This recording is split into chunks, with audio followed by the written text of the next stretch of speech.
Okay, so today we will be changing the dressing on a Picc Line. So you can see the table better, I'm gonna tilt the phone because this is all we have to use.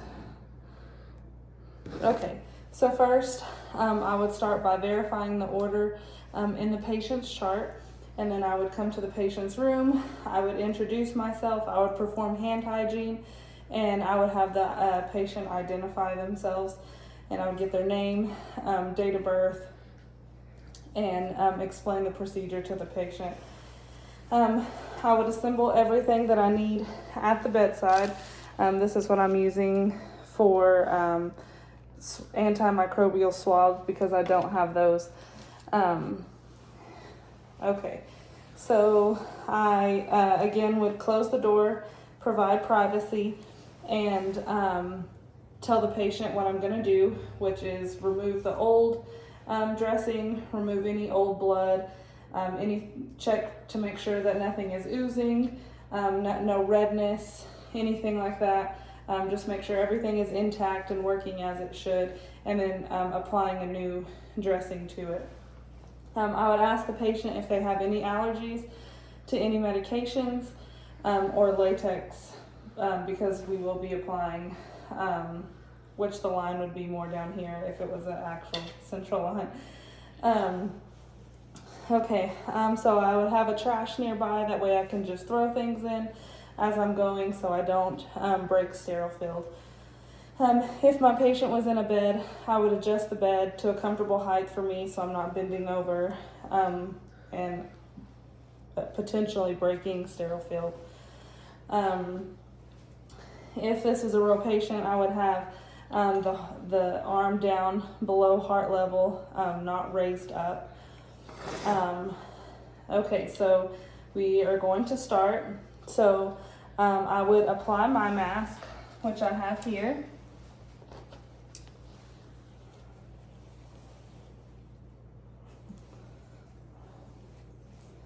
Sorry.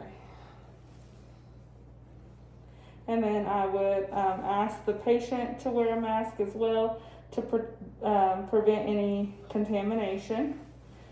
And then I will ask the patient to turn their head the opposite direction.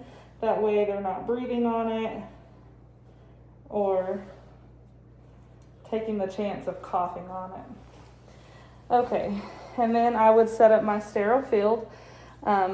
So I would, sorry, those are my swabs. So I would use this to set up my sterile field. I would remove this out of the kit, and I would only touch the outside border.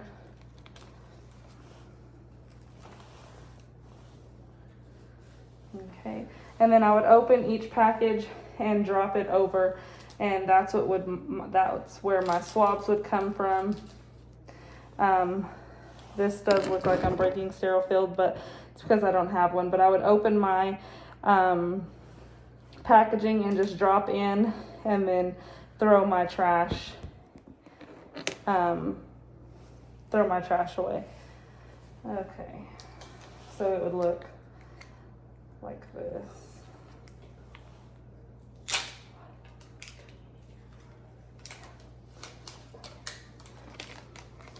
So that is sterile. And then let's say these are my antimicrobial wipes. I would open those and drop those in. And then I will, I just don't have enough space. So, okay, then I'll put on my sterile gloves, making sure that I'm not touching the inside, and I would not be touching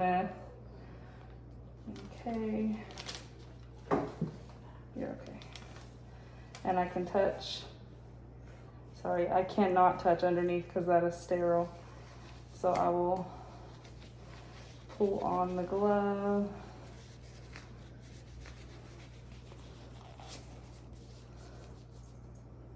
Okay, and then on this one I can grab under the cuff because that is sterile and this glove is sterile.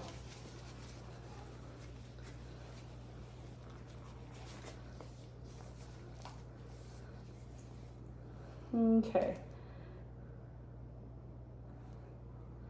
Sorry, I did this backwards. I don't want to have to restart the whole video.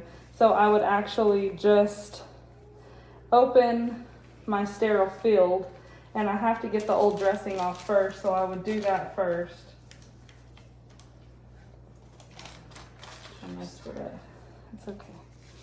You can say if you messed up.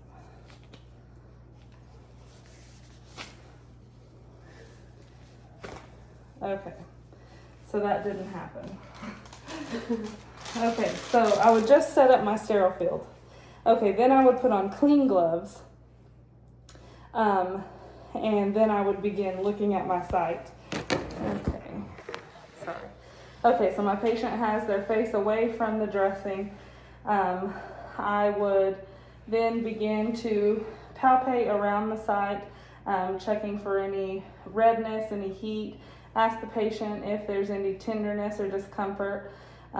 If the patient has any sutures or staples, I would look at those, make sure there's nothing oozing from those, make sure they're all intact.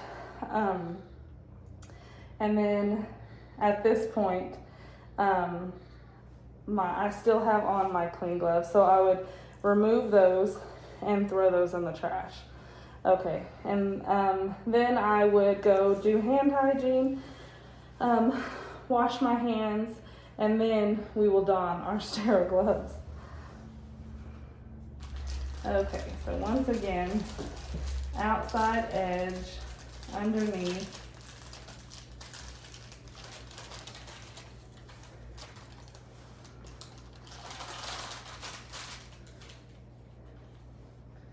Okay, so I put my hand in, making sure that I'm not touching the outside of the glove.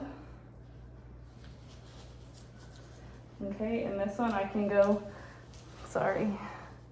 underneath like this because that is sterile.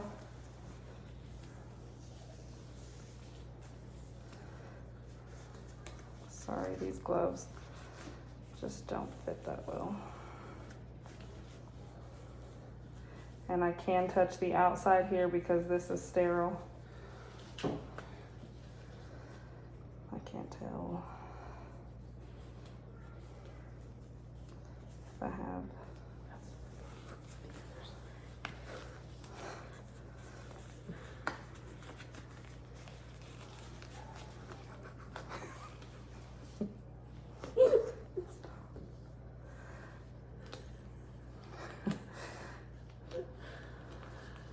Okay, so again, my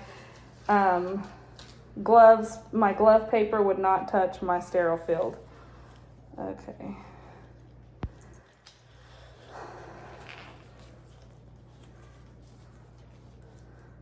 Okay, so I would clean the insertion site in a continuous circle. So this would be off here. Sorry. I'm going to leave it on just so it holds it in place, but this would not be here. And I would clean the insertion site in a circle. I would use the antimicrobial, so I would dump that. I would get the antimicrobial wipe and wipe off the old blood that is around the insertion site, if there is any. Okay, and then I would throw that. I would not reuse it. And then I would use a chlorhexidine swab, and I would clean the site at least 2 to 3 inches around the insertion site. Inside, working your way outside.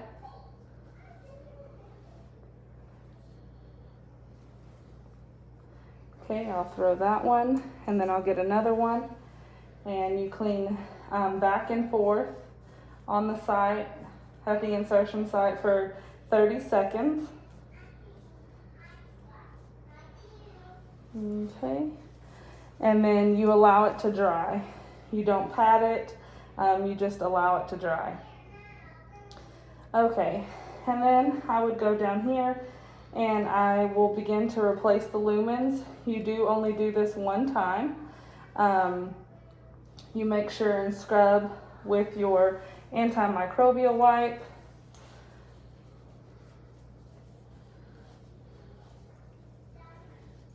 And you'll scrub the end of the lumen, and you'll apply a new cap. And sometimes they have multiple, and you'll do repeat each step, but only doing one at a time. Okay, and then you'll want to flush. So let's see.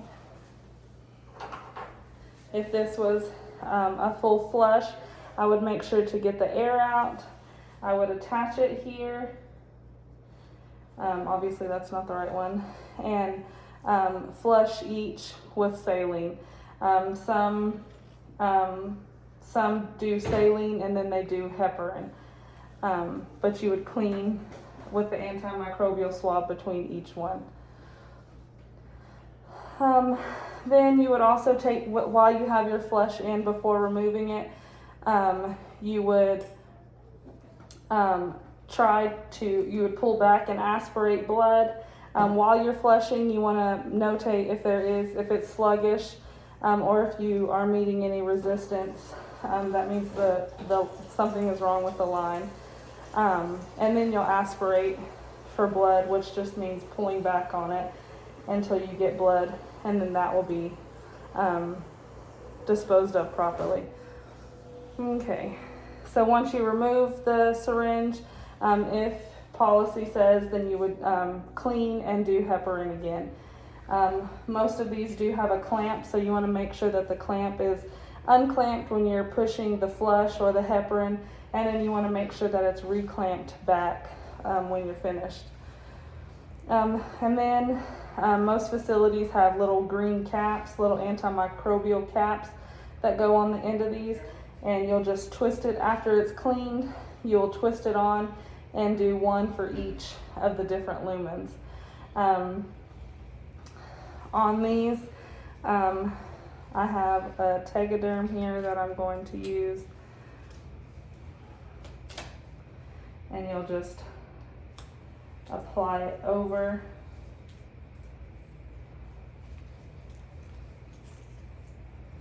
Okay, and then on here, it's important that you put your date that this was changed, the time, and your initials so they know who did it.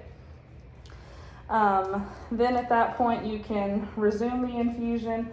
If they have something going, you can resume that. There's also a stabilization device that you can put on to keep this line from being pulled. You want to educate your patient on what the device is, not to pull on it. They usually make little sleeves that go over them that can keep them from being, this is for a catheter, but that can keep them from yanking on them or getting caught, or laying over into something that could possibly contaminate it. Then you would remove anything else that, any other equipment, at the bedside. You would get rid of it, throw it away, make sure that the patient is comfortable, they're not experiencing any pain. You would make sure that the patient's bed is then lowered back to the ground in a comfortable position, and if the patient has what they need at the bedside. And then at that point, once the patient is covered and the Picc Line is back in place, you can remove your PPE, and that's it.